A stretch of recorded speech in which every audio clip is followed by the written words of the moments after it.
Hasta ahora, esta mañana, hemos estado hablando, a lo largo de las 2 jornadas que llevamos, se han tratado distintos temas de prevención. Entre ellos, pues hemos visto desde evaluación de riesgos, planificación, medidas preventivas, coordinación de actividades empresariales, amianto, todas muy interesantes. Pero ya esta mañana hemos empezado a hablar de la digitalización en los procesos agrarios y en el uso de las nuevas tecnologías. Ya apuntaba Francisco Martínez esta mañana el uso de drones. Y bueno, en esta mesa precisamente lo que vamos a ver es el uso de las nuevas tecnologías en prevención de riesgos laborales, cómo nos pueden ayudar, ¿no?, en el trabajo y en el día a día. Y bueno, y además va a ser el futuro de la prevención. Para eso tenemos esta mesa constituida. En primer lugar, pues intervendrá Pablo Guerrero Fernández, que es licenciado en Química, técnico superior en prevención de riesgos laborales y posgrado por la Universidad de Salamanca.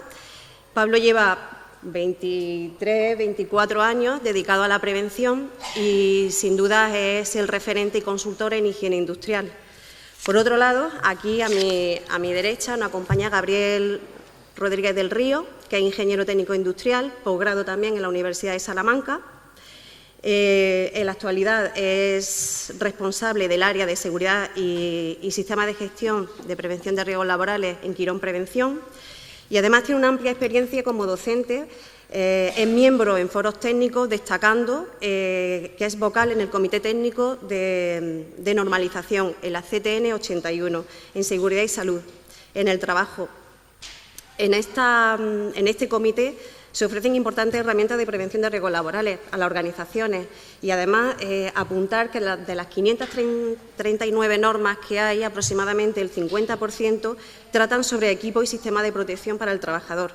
Con respecto a la temática de la ponencia, tiene una amplia experiencia en la implantación de sistemas de gestión y en el cambio de la cultura preventiva en las empresas, que veremos que es muy importante para abordar las nuevas tecnologías.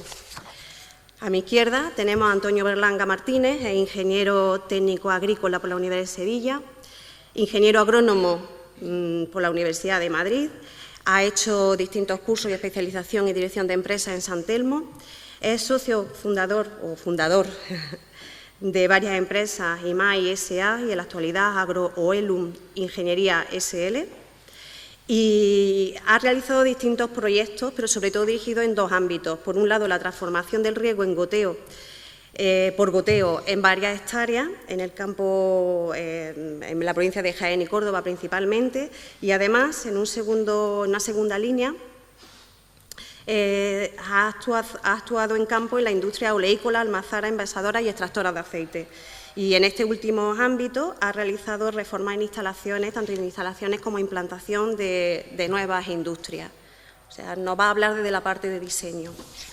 Por último, en el otro extremo de la mesa, tenemos a Mamen Márquez, Madrid, es ingeniero técnico agrícola, técnico superior en prevención de riesgos laborales, en la especialidad de seguridad en el trabajo y es responsable de AEPLA. AEPLA es la Asociación Empresarial para la Protección de Plantas. Es responsable de uno de los proyectos de buenas prácticas agrícolas en el uso seguro de los fitosanitarios para la salud en el medio ambiente y la protección del agua. Pues yo creo que estamos todos deseando ver las distintas participaciones y, en primer lugar, pues comenzamos por el primer ponente, que es Pablo Guerrero. No he dicho antes que es técnico de prevención de Quirón Prevención y, bueno, pues va a abordar los mapas de ruido como una herramienta para ayudar a la implantación de medidas de control técnico y administrativo en la industria. Pablo, cuando quiera. Bueno, gracias, Maripaz. En el poco tiempo que tenemos me voy a intentar ajustar y hacer una especie de resumen para que os hagáis una idea de lo que trata estos mapas de ruido. Pero quisiera a ver si funciona. Ahora, vale. Pero antes de entrar a comentar los mapas de ruido, no quisiera pasar la ocasión para comentar la importancia que tiene minimizar o evitar los riesgos que generan enfermedades profesionales, entre ellos la exposición al ruido, pero no solamente la exposición al ruido. Este tipo de riesgos no son unos riesgos de segunda.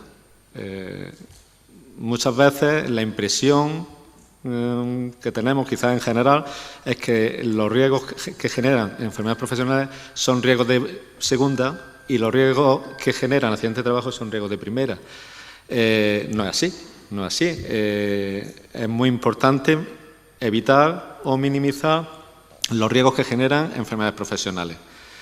Por tanto, uno de esos riesgos es los riesgos de exposición a ruido y como objetivo, para intentar minimizar esos riesgos, explicar esta herramienta de los mapas de ruido que ayudan a aplicar las medidas preventivas indicadas en el Real Decreto.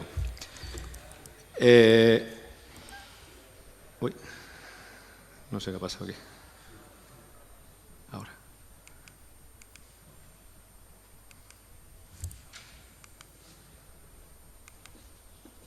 Bueno.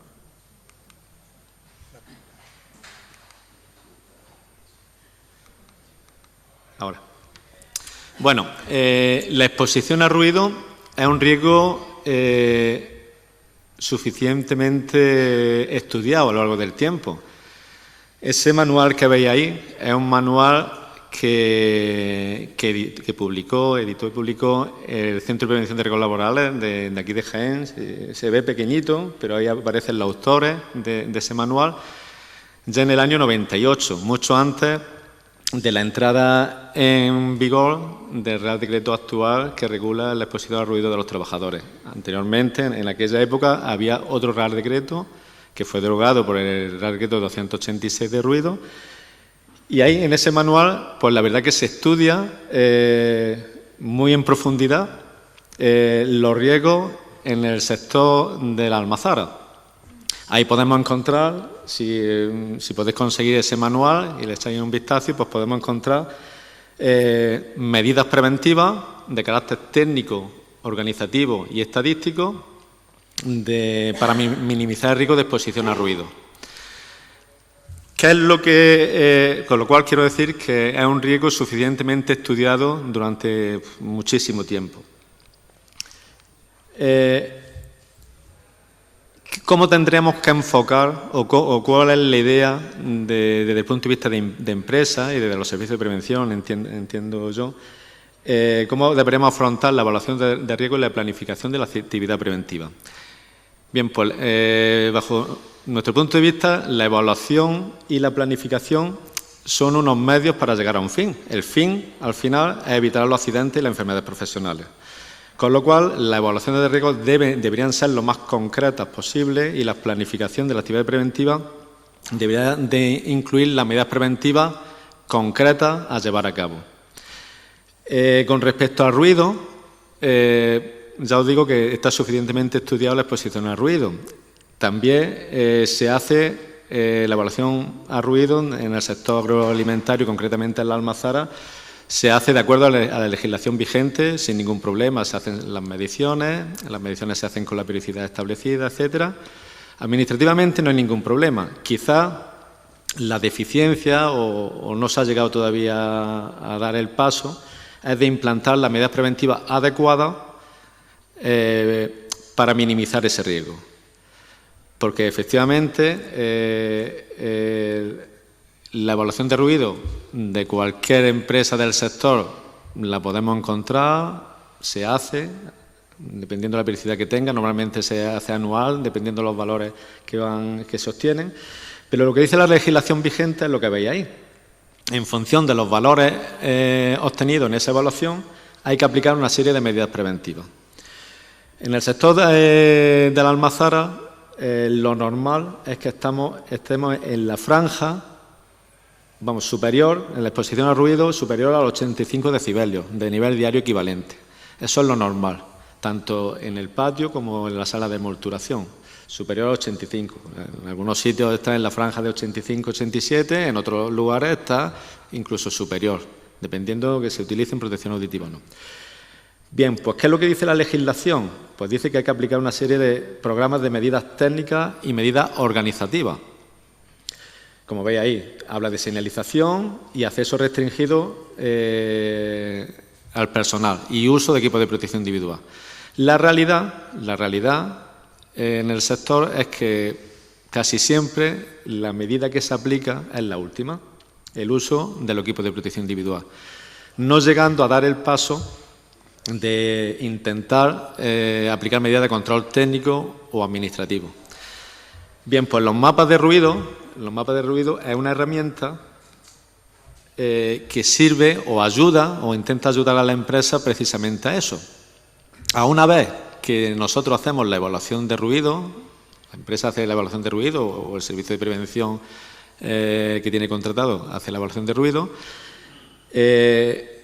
lógicamente que hace la evaluación de ruido de acuerdo a la legislación. Esa evaluación de ruido es por puesto de trabajo.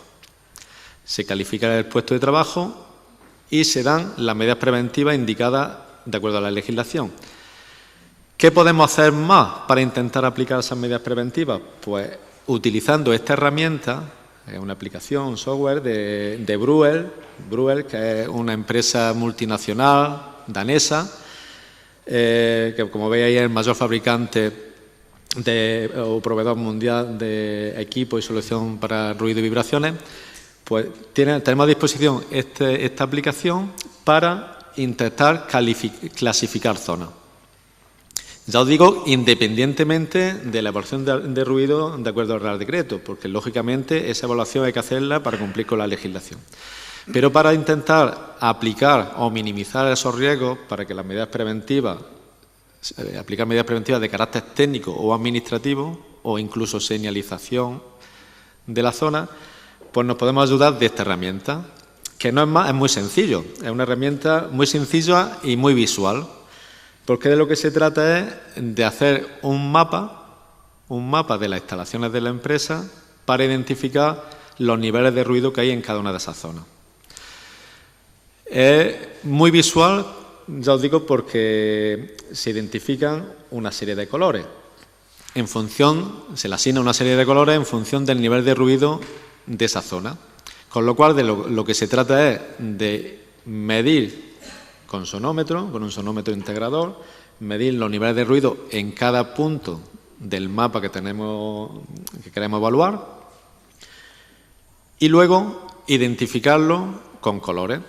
De forma, por ejemplo, eso sería un ejemplo, ahí tenemos el mapa de una nave donde se le asignan distintos colores, verde, marrón, rojo o violeta, en función de los valores obtenidos. De esa manera identificamos visualmente niveles de ruido elevados. Y si tenemos identificado visualmente niveles de ruido elevados, podemos actuar de manera control técnico o control administrativo sobre esa zona. Porque en la evaluación normal de ruido que marca el Real Decreto, cuando tenemos un puesto con movilidad, el típico puesto, no sé, de peón de patio, que se mueve por distintas zonas del patio continuamente, pues sí, tenemos una clasificación de la exposición del trabajador al ruido, de acuerdo a lo que marca la legislación. Pero luego, si queremos aplicar medidas de carácter técnico o administrativo, pues tenemos problemas a la hora de identificar cuáles son las zonas a corregir.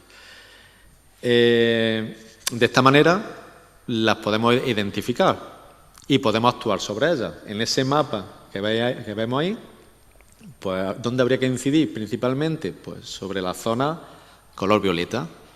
Y en esas zonas color violeta podremos hacer un estudio de atenuación o de medidas técnicas para atenuar el nivel de ruido generado por esos equipos de trabajo, que pueden ser mediante sistemas de carcasa de protección, paneles absorbentes de nivel de ruido, podría ser por distanciamiento, etcétera. Y luego muchas formas de aplicar esa medida de control técnico o control administrativo. Entonces, de esta manera obtenemos, mediante esta aplicación, un mapa de ruido donde primero el trabajador identifica perfectamente cuáles son las zonas ruidosas. Hay veces que no es necesario que el trabajador lleve continuamente ese protector auditivo. con lo incómodo que es. Entonces, el trabajador puede identificar perfectamente esa zona ruidosa y, cuando tenga que hacer un trabajo en esa zona, pues utilizar el protector auditivo. Pero además de eso, lo más interesante es el control técnico-administrativo, que quizás sea la asignatura pendiente, no solamente en el sector del agroalimentario o de la almazara, sino en general en cualquier tipo de los sectores de actividad. Por tanto, identificando esos lugares, podemos actuar para minimizar los niveles de ruido. ¿Vale? He sintetizado lo máximo posible. Luego, al final, si tenéis alguna duda, pues la comentamos. Gracias.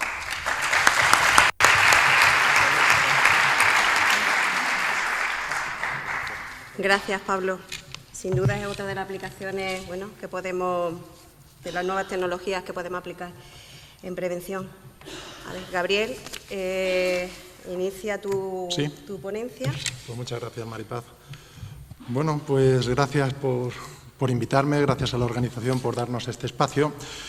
Cuando empecé a preparar la ponencia, digo, bueno, en 20 minutos, ¿qué podemos contar que de alguna forma sea útil, sea aplicable a las personas que estéis aquí?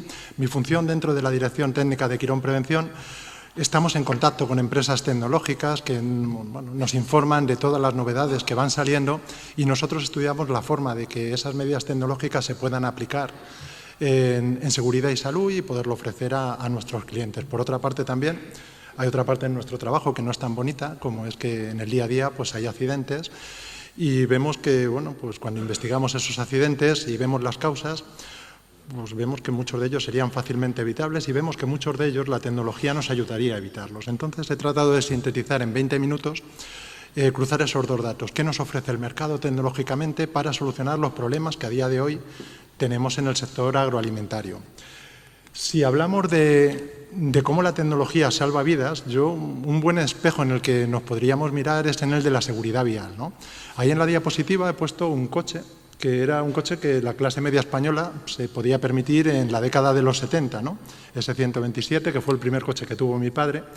Y a la derecha pues tenemos un coche también de gama media, un SUV, que es el que también una familia de clase media española pues puede tener. ¿Qué es lo que ha ocurrido en todo este periodo de tiempo, en esos casi 50 años? Pues que las medidas tecnológicas han salvado muchísimas vidas, ¿no? Ya empezando porque veíamos que había muchos latigazos cervicales que un simple reposacabezas salvó que muchas personas estuvieran en silla de ruedas. Cuando ya se vio que el problema es que muchas de las consecuencias del accidente era por atrapamiento, llegaron los airbags y salvaron muchísimas vidas y además el mercado los impuso como algo obligatorio. Nos enseñaban, los que nos sacamos el siglo pasado el carnet de conducir, ¿os acordáis que nos decían que para hacer una frenada de emergencia teníamos que bombear? ¿Lo hacía alguien? No, porque en el momento que tú te veías en esa situación lo que hacías es pisar el freno como si no hubiera un mañana. Bueno, pues la tecnología nos lo solucionó con el freno ABS. Teniendo en cuenta el factor humano y que ese factor humano nos llevaba a racionar como racionábamos, la tecnología ya nos hizo frenar bien. También nos explicaban en la autoescuela que cuando el coche sobreviraba o subviraba teníamos que contravolantear. Bueno, pues 20 años después de estar en la autoescuela, ¿quién contravolantea bien? Llegó el SP para quedarse. Y hoy en día ese coche del 2022 pues trae de serie todo tipo de sensores, anticolisión, detector de obstáculos, salida de carril. Bueno, es un buen espejo. Hemos evolucionado al mismo nivel en el ámbito laboral.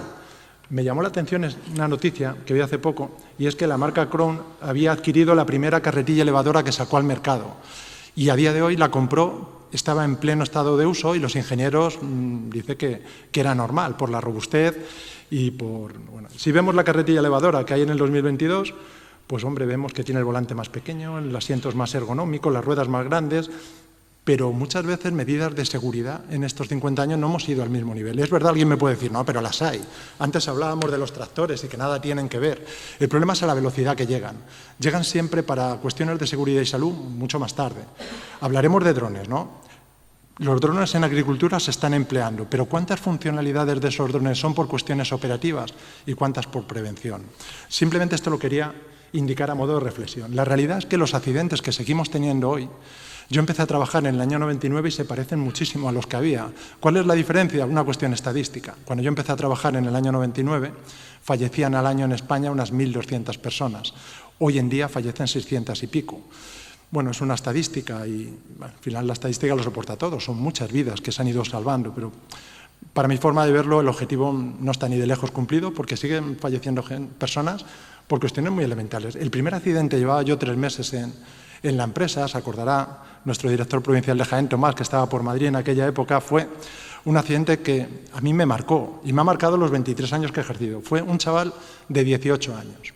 Acababa de acabar el bachiller, selectividad, y se apuntó a una agencia de empleo a trabajar por primera vez. Era su tercer día de alta en seguridad social. Bueno, pues en ese tercer día de alta en seguridad social le dijeron que tenía que subir a llevar un material en una pequeña reparación que se estaba haciendo en una cubierta con claraboyas.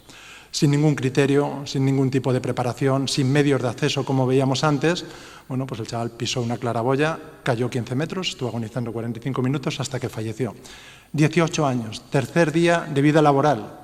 Se había apuntado para sacarse un dinero ese verano, trabajar para la carrera, que tenía que empezar en septiembre.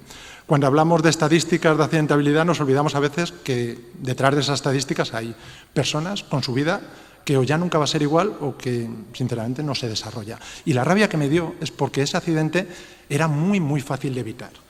La realidad me ha enseñado que 23 años después, a mi mesa, todos los meses llega algún accidente muy, muy similar. Muy similar. Y se puede aplicar la nueva tecnología para evitarlo. Hemos hablado, por ejemplo, de drones. No me voy a meter porque Mamen luego va a hablar.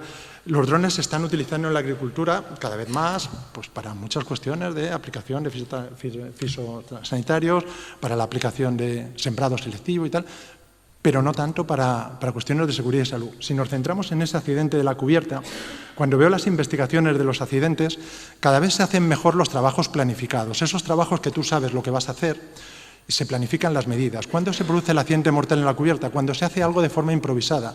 Y se suele hacer de forma improvisada cuando voy a subir a ver qué hay. Bueno, pues muchas operaciones de diagnóstico se pueden hacer de forma muy fácil con un dron. Incluso un dron de menos de 250 gramos y que vaya a sobrevolar menos de 20 metros tiene muy poquitas restricciones de uso. Con una cámara de 4K me puede permitir el diagnosticar muchísimas actuaciones que no voy a tener que subir. Esto es muy sencillo. Y luego ya, pues la aplicación de los drones podrá ser mucho más compleja. Pero simplemente quería dejar aquí esta reseña, ¿no? Luego, decía antes, la tecnología va muy por delante de la normativa. Lo que me estoy encontrando es que las empresas aplican los drones y no tienen en cuenta que también eso genera unos riesgos, que el trabajador que los maneja tiene que tener una formación, que el reconocimiento médico en el protocolo tiene que considerar que está usando drones y que la formación de prevención de riesgos laborales tiene que hacerse extensiva al uso de dron. Porque aunque el dron nos quita muchos más riesgos de lo que nos aporta, ya he tenido encima de mi mesa algún accidente por amputación de falanges con las hélices del dron. Dron que tiene que cumplir con el 1215 y que, como cualquier otro equipo, hay que evaluar y hay que saber evaluar. En cuanto a más tecnologías, la inteligencia artificial sí que nos ha llegado. Hemos desarrollado un producto con Telefónica donde, por medio de captura de vídeo, aplicada a una red neuronal entrenada para determinadas funcionalidades, nos pueden avisar con esa captura de vídeo cuando un trabajador, por ejemplo, deja de utilizar EPIs. Y creo que esta es una utilidad que se puede aplicar en distintos campos. Ahí lo vemos como algo estático en un control de acceso, pero la cámara enfocada a un trabajo, el recurso preventivo, el coordinador de seguridad y salud en obra, puede ser avisado cuando en algún momento se incumple sin necesidad de tener la presencia permanente. Con lo cual sí que estamos comercializando este producto para la denominación de Neuralis y, bueno, pues tiene infinidad de ocasiones. Esta funcionalidad espero que no tengamos que utilizarla ya nunca más, pero existía, ¿no? Cuando ahora por el COVID se han restringido los accesos, me hacía gracia cuando veía, por ejemplo, en el fútbol, esos accesos que se restringían y entraba, pero sin embargo cerraban una grada y al final estaba todo el mundo concentrado, se cumplía el aforo, pero no el distanciamiento. Bueno, pues esta funcionalidad de Neuralis nos permitía pues, vigilar que en todo momento se cumplía esa parte. Hay cantidad de accidentes por atropello en recintos industriales, atropello de carretillas con palas cargadoras. Bueno, pues hay otra funcionalidad diseñada para detectar de alguna forma, la interferencia de personas y equipos automotores y que nos dé un aviso al equipo automotor. Esto es mucho más complejo, pero creo que era más útil simplemente decir que tenemos la tecnología, dónde se puede utilizar y quien tenga interés en un mayor desarrollo, pues se puede poner en contacto con nosotros.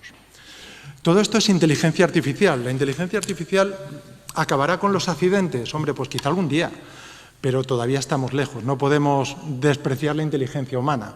La inteligencia artificial es un complemento a la inteligencia humana que no podemos perder y que también tenemos que seguir trabajando. Me ha encantado mucho la mesa que ha habido anteriormente, se han tocado todos estos temas y se ha tocado por parte de Sandra el tema de la formación y lo importante que es la formación en prevención con un enfoque práctico. Por ello apostamos y a ese enfoque práctico también nos puede venir bien los avances tecnológicos. Por una parte, yo creo que hay ahora mismo, por lo que veo en las grandes empresas, sigue habiendo dos carencias muy grandes. Una falta de implicación de los mandos, sigue habiendo falta de liderazgo y una falta de percepción del riesgo por parte de los trabajadores. Llevamos a los trabajadores dándoles formación en prevención de riesgos laborales 25 años. Se les da muchas veces como esa liturgia, como el que va todos los domingos a misa, a escuchar siempre lo mismo, y de alguna forma no cala. Vemos que la percepción que tiene del riesgo, esas formaciones que dan cumplimiento, pues no han cumplido totalmente su objetivo. Proponemos y tenemos un programa donde se plantea una formación de seguridad basada en comportamiento. El trabajador ya ha adquirido el conocimiento para evitar riesgos, pero no lo aplica porque no está convencido ni concienciado. Bueno, pues sí que planteamos unas formaciones por un equipo de psicólogos y psicólogas que sirva como complemento a todo lo que ya hemos dado, unos cursos de seguridad basada en comportamiento. Y nos parece fundamental seguir trabajando en liderazgo. Tradicionalmente, ¿cómo se elige a los mandos intermedios? Tradicionalmente se les elige pues porque es el trabajador que mejor hacía una determinada labor, porque es el más antiguo, por una serie de circunstancias que a veces no van precisamente a favor de esas cuestiones de liderazgo. Si un mando tiene unas dotes naturales para el liderazgo, perfecto, pero si no lo tienen, se puede trabajar y la empresa le puede ser mandable trabajar en esos cursos de liderazgo donde se les den técnicas de comunicación, manejo de situaciones conflictivas. La comunicación es fundamental. El cómo un superior se dirige como un mando a sus colaboradores es algo que es una asignatura pendiente y que nos evita muchos riesgos. Por lo tanto, yo creo que todas esas líneas de trabajo pues también las tenemos. En cuanto a la formación, está demostrado que simplemente escuchar nos hace retener un 5%. Sin embargo, si vamos a esa parte de practicar, pues podemos conseguir que el mensaje cale mucho más, ¿no? Mira, ahora que estamos en la época del pádel, supongo que si preguntara cuántos de los que estamos en la sala juegan al pádel, se levantarían unas cuantas manos.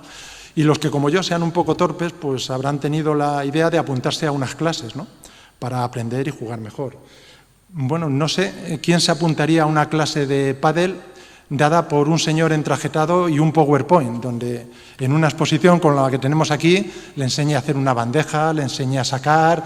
No, lo que nos apuntamos es a meternos en una pista con un monitor donde podamos coger una pala, coger las bolas y de alguna forma aprender. Pues en el ámbito de la seguridad y salud es lo mismo. Un trabajo en altura es muy limitado lo que podemos hacer en aula. Al final hay que practicar. Un rescate solo aprenderemos a hacerlo si lo practicamos una y otra vez. La apuesta de Quirón Prevención en este sentido, ante la dificultad para dar esta formación, que son las instalaciones, pues se dispone de esta unidad móvil, que ahora mismo para mí es la joya de la corona, donde en un espacio reducido y optimizado podemos hacer formación de riesgo eléctrico, formaciones en alta y en baja, donde ahí tenemos unas celdas.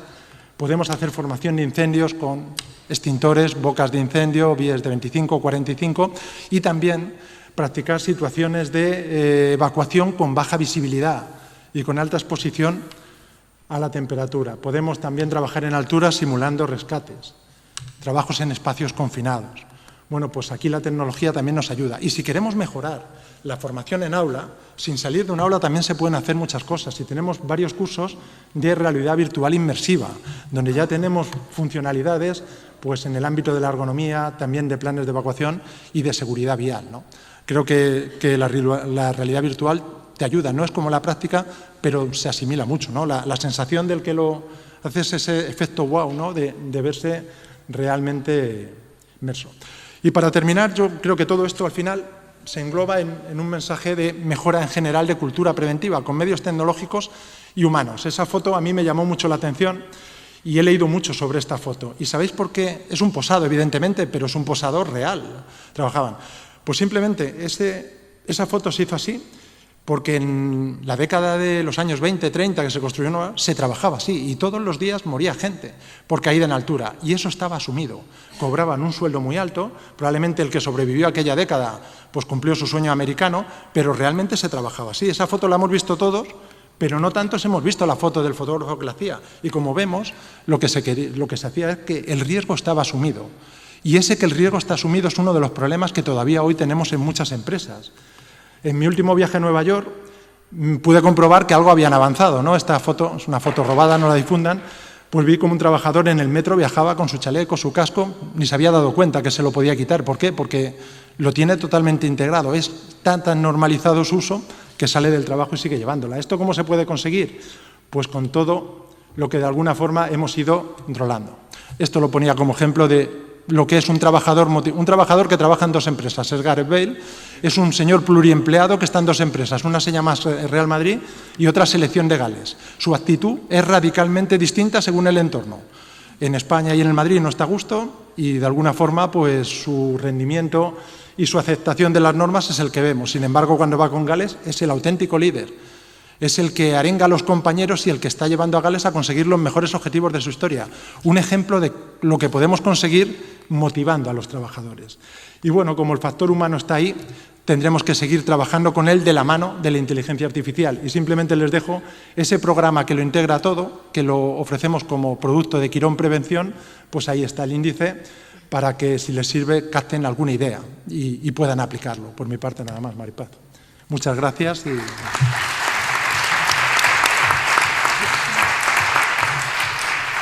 Gracias, Gabri. La verdad es que ha sido muy interesante y muy gráfico. Yo creo que la podemos resumir como que la inteligencia artificial para mejorar la inteligencia humana. Muy buen resumen. Sí. Perfecto. Continuamos con la mesa, continuamos con Antonio Berlanga Martínez. Te doy la palabra y adelante.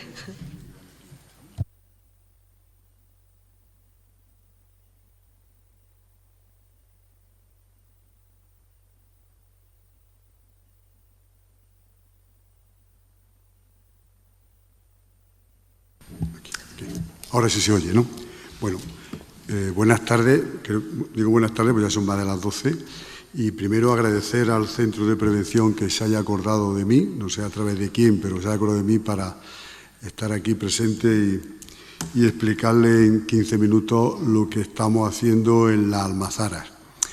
Y digo en las almazaras porque la industria oleícola pues abarca muchas cosas. Aparte de la almazara, tiene las envasadoras, tiene las extractoras y tiene la refinería. Pero nos vamos a centrar un poco en la almazara, primero por dos motivos. Primero porque en la provincia de Jaén hay algo más de 300 y luego es donde el factor humano, que es el que más riesgos tiene, más cambia. Hay una temporalidad de casi el 80% de los trabajadores. Fundamentalmente porque al trabajar solo una refinería, una extractora, una envasadora, suele trabajar casi todo el año. Una almazara no trabaja más de 2 o 3 meses, con lo cual la rotación de los trabajadores es enorme y ahí es donde tenemos el verdadero problema. Tengo que reconocer que a través del Centro de Prevención, de todos los cursos de prevención que se dan a los trabajadores, y de lo que se ha podido implementar por los fabricantes, pues bueno, estamos consiguiendo una cuestión que no conseguíamos antes. Y es que cuando hacíamos los proyectos se licitaban obras y se licitaban instalaciones y maquinaria y en ningún sitio se contemplaban que llevaran las medidas de prevención en ningún sitio. Eso en los últimos 10 años ha cambiado radicalmente y no se nos ocurre licitar una obra si no tienen las medidas correspondientes de prevención. Lo que voy a hacer va a ser repasar,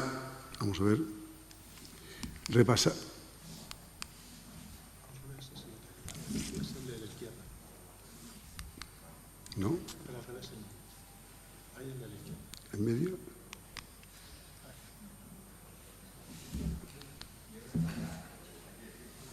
Arriba.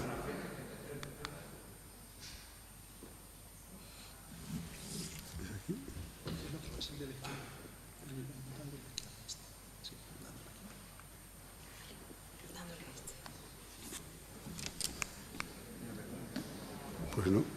Aquí vale. Perfecto.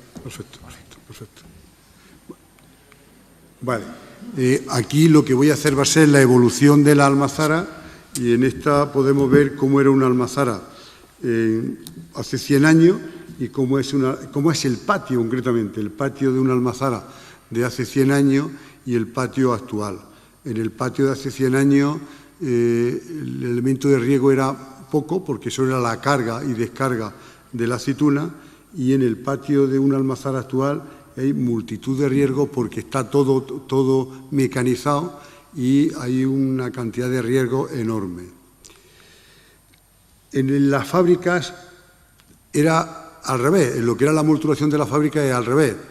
Antes era donde estaba el factor de riesgo, porque es donde estaba el factor humano trabajando continuamente, y en las de ahora, pues ahí tenemos dos ejemplos, está casi todo, por no decir todo, automatizado, no se toca absolutamente nada, y cuando se va a tocar algo tiene que estar parado, ¿vale? Ahí es donde ha cambiado. Aquí el riego es menor, aunque las máquinas son las de mayor riego, que ahora lo vamos a comentar.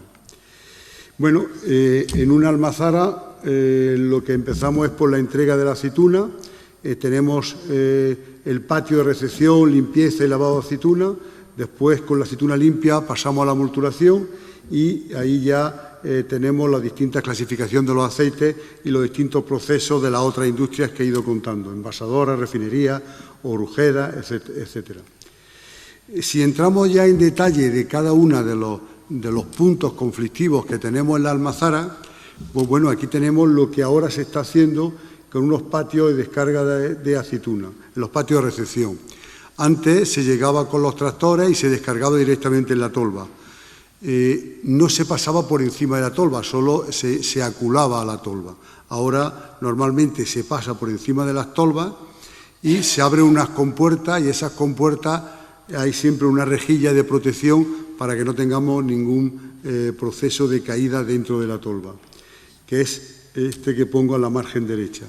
Este sistema que el Centro de Prevención, como hace 12 años, se empezó a estudiar y se empezó a ver, ha costado ponerlo, pero hoy día, no sé, después de una reticencia inicial de los agricultores, fundamentalmente porque cuando se trae la aceituna en los tractores, pues se viene con muchas ramas, con muchos trozos de olivar, muchas ramas de olivo, y se creían que no se iban a pasar por la rejilla de prevención.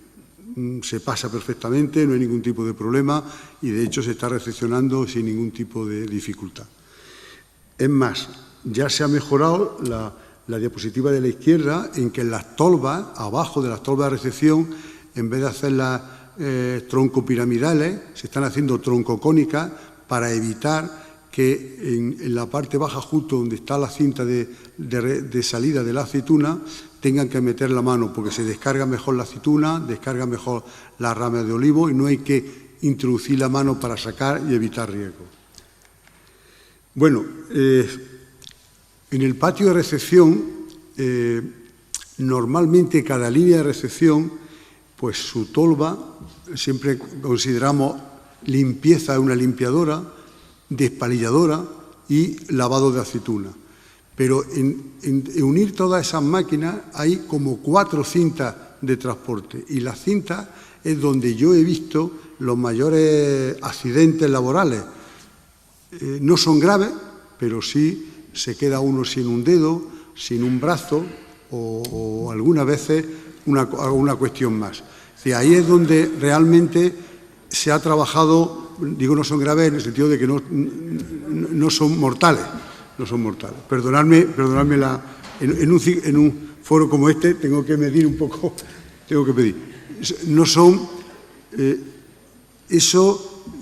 después de unos 10 años de insistencia, no existe ningún patio que no tenga su protección de cinta, su seta de pare de emergencia, su seta de pare de tirón, no hay nada. Su parte final de cinta protegida, absolutamente no hay ninguno que no lo tenga hecho. Como lo mismo que no hay nadie allá que no tenga su barandilla para subir a limpiadoras, para subir a la despalilladora y que el trabajador que suba esté en condiciones. Relacionado todo como que no puede tocar una máquina que esté en funcionamiento si esa máquina no está parada. Eso se ha conseguido y realmente cuando los trabajadores normalmente son máquinas que hay que limpiar todos los días y algunas veces, varias veces al día, pues bueno, que estas máquinas, antes yo las he visto limpiarse en funcionamiento, hoy día eso no es posible hacerlo. Bueno, estos son los trabajos en altura, como antes han dicho. Normalmente cuando la última cinta de recepción del patio lo subimos a las tolvas de almacenamiento de aceituna, pues estamos a 12, 13 metros de altura y con una altura sobre la tolva de unos 3, 4 metros. Bueno, ahora ya en toda la almazara hay sus pasarelas y allí en esa cinta tenemos motores que quitar y tenemos rodillos que vigilar. Bueno, pues ahora casi en todas tenemos ya las rejillas de paso, las pasarelas para ir a controlar y a verlo todo. Una vez que tenemos las tolvas de almacenamiento de aceituna, cuando la aceituna ya está limpia y la vamos a trasladar a los molinos para molturarse, pasan por uno de los sitios también de mayor riesgo, que son los espirales de transporte de aceituna. Bueno, aquí tenéis uno abierto y uno cerrado. Normalmente no existe ya o no debe de existir ninguno abierto. Si existe alguno abierto porque el maestro quiere ver cómo va la aceituna, está cerrado con la rejilla de protección y normalmente lo que se ponen ya casi todos son transportes cerrados. Bueno, a la salida también tenemos lo que es una teja dosificadora para entrar a los espirales. No se protegía nunca, ahora está siempre protegido por una rejilla, ¿vale? Bueno, aquí hay otra protección más, porque cuando terminamos los espirales, bueno, en la almazara nunca se termina de limpiar la aceituna, ¿vale? Nunca se termina. Entonces, cuando ya se ha pasado por la limpiadora, por la despalilladora, por la lavadora, se ha pesado, se ha subido a la tolva y sale de la tolva para ir al molino, hay otro elemento adicional que es la despalilladora, que ha tenido riesgos también porque estaba situada en un punto donde no era del patio, sino era de la gente que trabajaba en la molturación y ha dado algún que otro quebradero de cabeza, pero es fundamental para quitar los palillos, para intentar que la aceituna llegue lo más limpia posible. Y por eso ese tipo de protecciones que se le han puesto después. Bueno, y luego llegamos a lo que es uno de los elementos que más se ha trabajado, que son los molinos de martillo, los molinos que machacan la aceituna, ¿vale? Cuando se habla de molturación, la molturación es un proceso que va desde el molino hasta la centrifugación. Este caso es el molino primero, que es donde se machaca la aceituna. Son molinos que trabajan a velocidades de 1000 vueltas y entonces una de las medidas que se han puesto es no se puede abrir, para abrir el molino tiene que ir con una llave específica para abrir el molino y si se abre el molino inmediatamente tiene sensores de pares en los cuadros.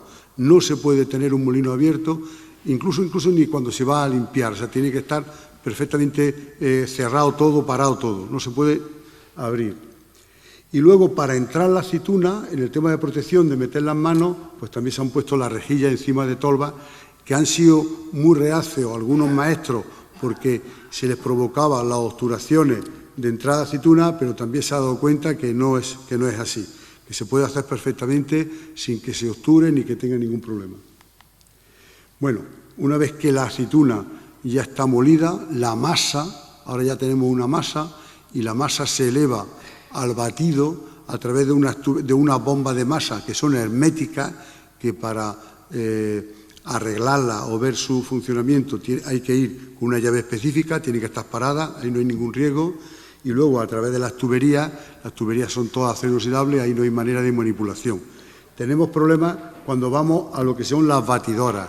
La batidora era otro elemento de discordia porque son vasos de unos 2.000 o 3.000 kilos de capacidad, donde a través de una aspa se está moviendo la masa de aceituna. Su misión es que el aceite se junte, las vacuolas del aceite se junten por un lado y por otro se vaya el agua, y entonces ahí siempre se metía, se observaba, y se llegó a la conclusión de que fueran herméticas y poner estos elementos de seguridad. Aquí me voy a los decantes. Los decantes es la máquina que trabaja, que separa el aceite del agua y de los otros productos. Trabaja a 3.000 revoluciones, pero eso técnicamente, aquí se ha entrado la técnica, no se puede abrir, está siempre cerrado, y para abrir un decante tiene que estar parado. La otra máquina peligrosa es la centrífuga vertical. Son máquinas que trabajan a 6.000 revoluciones por minuto, y esta, gracias a que se han instalado los CIP, los CIP de limpieza, no hay que abrirlas. Estas se abrían antes todos los días, ahora ya son capaces de tirarse una campaña entera sin abrirse, gracias a los sistemas de limpieza, y con un poquito de precaución no hay que tocarla durante toda la campaña. Bueno, y ya la decantación y almacenamiento del aceite, aquí el riesgo siempre ha estado cuando los aceites se almacenaban o se decantaban en los pozuelos, que entonces eran los gases los que llevaban a algún que otro trabajador a morir, a fallecer, ¿vale? Ahora ese riesgo está totalmente eliminado. Y bueno, al final las instalaciones auxiliares ya son más de especialistas. Están las calderas, que ya no lo trabajan los mismos trabajadores de la almazara, sino tienen como empresas auxiliares que son las que llevan el control y no hay ningún problema. Esto lo he puesto porque ahora hay cierto riesgo en la almazara, porque son las separadoras pulpa-hueso, se trabajan también a unos 10-12 metros de altura y tienen un compendio de una almazara pequeñita, porque tienen espirales y tienen sistema de rotación. Ahí hay que hacer bastante hincapié con los medios, con los cuadros de control, para que estén cerrados siempre y no se trabaje. Bueno, y luego pues los otros temas auxiliares son siempre los que se trabajan las instalaciones eléctricas, que bueno, como hay especialistas específicos para esto, no voy a entrar más en el tema. Por último, solo decir, la automatización de los procesos para evitar que estén funcionando cualquier máquina es donde vamos a ir. O sea, en la famosa almazara ya no 4.0, 5.0, pues bueno, se están trabajando mucho en ello y creo que se llegará. Y en el departamento aquí de la Universidad de Jaén hay mucha gente trabajando en ello y la empresa, y creo que se va a llegar a conseguir y va a ser bastante bueno para el tema de la prevención. Luego los sistemas de limpieza y, por supuesto, no dejar de hacer cursos para los trabajadores en cualquier tipo de actividad. Muchas gracias.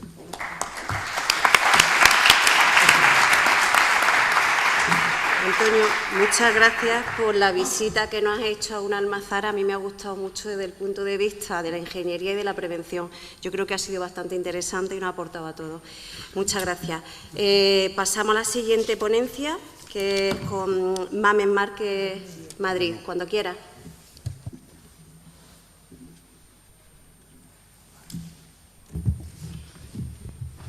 Hola, buenos días. Bueno, quiero agradecer que nos den paso para participar en este Congreso de Agroseguridad. Yo trabajo en la Asociación Empresarial para la Protección de las Plantas, que bueno, que no solo invierte en poner productos en el mercado, sino esa inversión va más allá en el desarrollo de proyectos de buen uso de esos productos fitosanitarios. Quiero comentaros que nosotros todos los años con la Delegación de Sanidad de Almería nos dan los datos de fallecimientos que provocan los productos fitosanitarios, y desde hace ya bastantes años, gracias a la formación y a la evolución que ha habido en las aplicaciones, en el uso de EPI a la hora de aplicar fitosanitarios, ya las muertes que hay en los últimos años son todas autolesivas, no son provocadas por el mal uso de los productos fitosanitarios. Eso es algo bastante importante, ¿no? Porque el agricultor se ha concienciado que para usar bien los productos fitosanitarios, para bueno, que sean eficaces y además sean seguros para él, bueno, pues tiene que seguir las instrucciones de la etiqueta y usar todos los equipos de protección que recomiendan. está claro que y demostrado que lo que más riesgo conlleva a la hora de aplicar, cuando se hace uso de los productos fitosanitarios, es cuando se hace la carga mezcla en el tanque de aplicación de los productos fitosanitarios. Entonces, yo voy a contar aquí un par de proyectos que estamos desarrollando en la asociación. Uno es el CTS, que es el sistema de transferencia cerrado, que va justamente para evitar el riesgo del operario cuando se hace esa mezcla carga. Y luego voy a hablar también de otro proyecto que estamos desarrollando, que es el Grupo Operativo Fitodrón, que utiliza los drones como una herramienta para la aplicación de fitosanitarios, tanto en la vertiente de la precisión al hacer los tratamientos como en la seguridad del operario que aplica con ellos. Bueno, ¿qué es un sistema de transferencia cerrado? Pues lo que os he contado brevemente antes. Los fitosanitarios se transfieren directamente al tanque de aplicación desde el envase original. El operador mida también con precisión el volumen a aplicar, la cantidad de producto fitosanitario que va a aplicar, y de esa forma se evita la exposición del operador por salpicaduras o derrames de productos, que, como he comentado, es el momento de más riesgo para el operario a la hora de la manipulación de los productos fitosanitarios. Ahora mismo, estos sistemas de transferencia cerrados en nuestro entorno van a ser implementados en breve. Por ejemplo, en los Países Bajos se prevé que la implementación sea en 2024. En Bélgica, la asociación belga, que es la homóloga a nosotros en España, está abordando el tema con las autoridades competentes. Aquí en España nosotros también, cuando se han decidido hacer ensayos con estos sistemas de transferencia cerrados, se ha tenido en cuenta y se ha contado desde el principio con las autoridades competentes en la evaluación de los riesgos al operario de los productos fitosanitarios. En Dinamarca también se espera que exista la obligación de utilizar estos sistemas de transferencia en formulaciones líquidas para el año 2024 y 2025, y la República Checa ya hace referencia a estos sistemas. ¿Qué quiero decir con esto? Que todo lo que sea tecnología que ayude a la protección del operario cuando está haciendo las labores en el campo, pues va a ser bienvenido por las autoridades y por supuesto, van a dar su respaldo. Bueno, como he dicho, ¿por qué el uso de los sistemas de transferencia cerrado? Porque hay una mayor seguridad para el aplicador, también porque es una medida de mitigación del riesgo para los fitosanitarios que son irritantes para los ojos o sensibilizantes, y luego porque muchos productos fitosanitarios que hay hoy en el mercado podrán seguir utilizándose sin restricciones con esta medida de mitigación. Bueno, el sistema de transferencia cerrado tiene una guía, una ISO, que es la 21191, que se publicó el año pasado en febrero, ¿vale? Y lo define al dispositivo como un dispositivo conjunto de competentes, incluido la interfaz del contenedor. Bueno, no os voy a contar el rollo porque ahora vais a ver en un vídeo cómo funciona este sistema de transferencia cerrado. Hay varios tipos, no hay solo uno, hay varios tipos, depende de lo que se base. Uno está basado en un adaptador, que es el EasyFlow, con sellado, va por gravedad o succión y se pone la botella boca abajo. Luego está el EasyConnect, que está basado en un tapón que vendrá preinstalado en todos los productos fitosanitarios de las empresas que se adhieran a esto. El producto va sin sellado. También se recoge el producto por succión y también se pone boca abajo. Y luego está el Go Throw, que está basado en un adaptador que se pone al propio envase. Sí lleva la botella un sellado y con una lanza de presión, y se pone la botella boca arriba. Como he dicho, Se ha realizado aquí en España, en los últimos meses del 2021, se realizó un ensayo, un estudio GLP, con estos 3 tipos de sistemas. ¿Vale? Ahora os voy a hablar de... creo que es que sea... vale. Bueno, quiero que veáis el vídeo.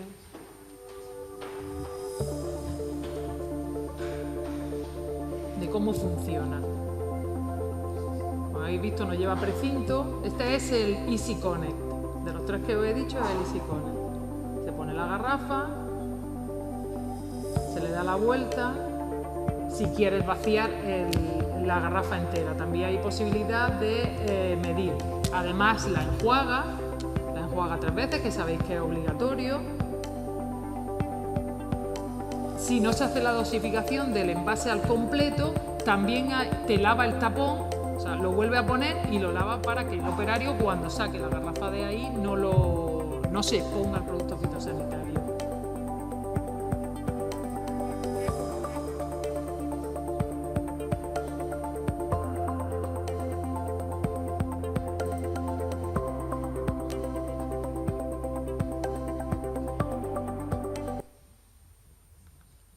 Bueno, lo que os estaba comentando antes, ¿cuáles son los beneficios para el operario? Bueno, pues que ahora mismo, como he dicho, no se están teniendo en cuenta a la hora de evaluación de los productos, pero si estos sistemas son aceptados como una medida de mitigación,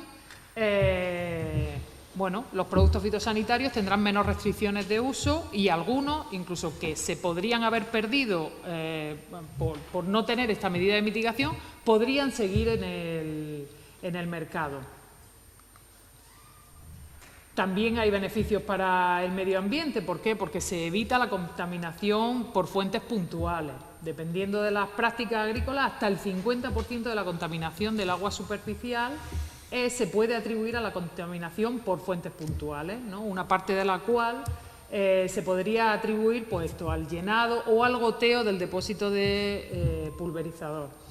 El Closed Transfer System, que es este sistema, reduce ese riesgo de contaminación por fuentes puntuales en el momento del llenado del tanque, y por este motivo pues, hay un gran interés, y como he dicho, las autoridades competentes en la evaluación de productos fitosanitarios han estado implicados desde el principio en el ensayo que se ha hecho y en la implementación de estos sistemas.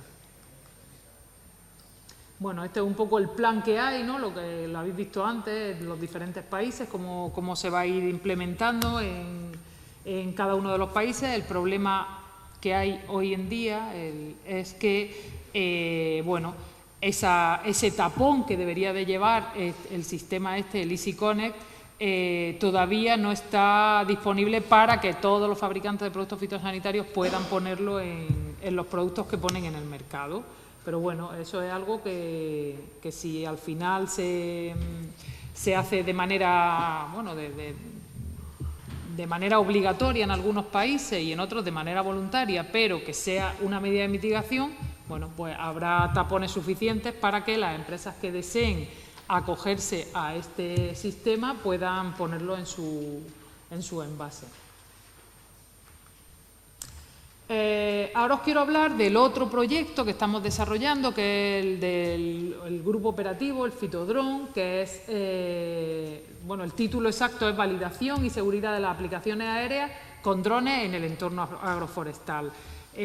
Ahora mismo los drones, bueno, lo que ha dicho el compañero, se están utilizando, bueno, y hay muchísimos avances, muchas empresas que ya están invirtiendo en estas herramientas para hacer diagnóstico en fincas de enfermedades, de plagas, etcétera, de manera que luego puedas ir y aplicar el producto en la zona exacta donde el dron te ha dicho que tú tienes el problema.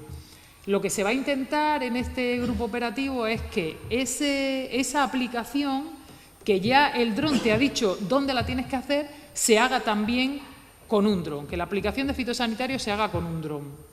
Ahora mismo los drones, el uso de drones para hacer aplicaciones con fitosanitarios está considerado un tratamiento aéreo, con lo cual está, por la Directiva de Uso Sostenible, está prohibido. Para hacer un tratamiento, igual que con drones, con una avioneta, hay que pedir un permiso especial. Entonces, lo que en este grupo operativo se va a ensayar es hacer una comparativa del uso de drones con los equipos terrestres para confirmar que son similares los datos que se obtienen con uno y con otro y que distan bastante de que un tratamiento con una avioneta sea igual a un tratamiento con un dron. Se van a hacer ensayos para exposición del operario. Claramente, cuando un dron hace una aplicación, el operario no está cerca del dron porque se maneja a distancia. Y además la aplicación, al hacerla de esa forma tan precisa, se entiende que la exposición del operario va a ser mínima y aventurándonos, tal vez sea menor que con un equipo terrestre. Es una nueva tecnología, ahora que se habla mucho de agricultura de precisión. No tiene sentido que la aplicación de drones sea considerado un tratamiento aéreo y que no se puedan utilizar si no es con una autorización excepcional. Por lo tanto, nosotros pensamos que los drones son una herramienta muy prometedora para hacer una aplicación muy precisa con fitosanitarios y luego también para hacer una reducción de la huella de carbono, del gasto de agua y del gasto de producto.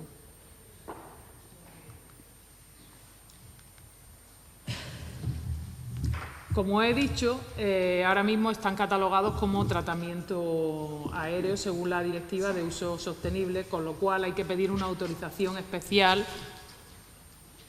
para realizarlo. Vale, y voy terminando. Ahora mismo aquí os muestro quién está dentro de este grupo operativo. Hay varias empresas que son Corteva, BASF y Syngenta, hay universidades, hay institutos agrarios, institutos de investigación, asociaciones de agricultores, entre las que se encuentra DECOP, porque se van a hacer ensayos en olivos, y luego está el Colegio de Ingenieros Agrónomos de Centro y Canarias. Se han hecho ya ensayos de deriva en Cataluña y se van a hacer ensayos, como he dicho, aquí en Andalucía, de exposición al operario. Los datos los tendremos el año que viene, los resultados, y esperamos poder mostraroslos en el siguiente congreso, si nos dan palabra. Y por mi parte, muchas gracias por vuestra atención y cualquier duda, pues nos la podéis pasar por...